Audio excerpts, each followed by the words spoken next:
Everyone, Tamil থেকে দাওয়াত সাকিবের এই বিষয়টি অত্যন্ত আশ্চর্য হলেও এটাই সঠিক। এটা এখন আপনাদেরকে আমি বিস্তারিত জানাবো।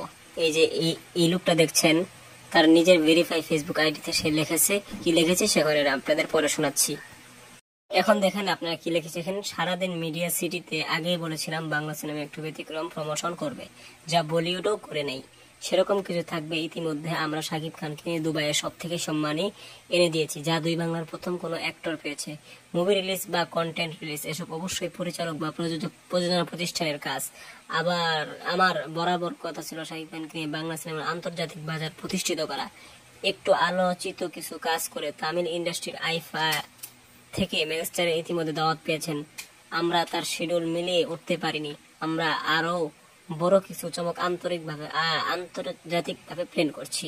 এর পরবর্তীতে তার আইডিতে আপনারা গিয়ে দেখবেন, এখানে যতটুকু লিখলো বোঝা গেল কি, যদি দরদ কমপ্লিট হয়ে যেত তাহলে তিনি আলফাতে একটি মুভিতে চুক্তিবদ্ধ হতেন।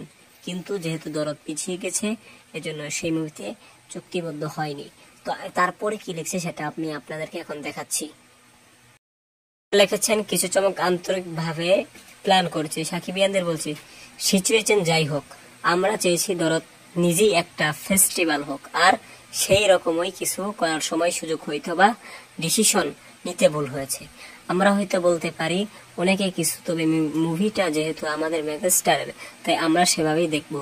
ভরসা রাখুন, প্রমোশনে কমতে হবে না। বাকিটা আমার কাজ না। তো আজকের ভিডিওটি এ পর্যন্তই। ধন্যবাদ পুরো ভিডিওটি দেখার জন্য।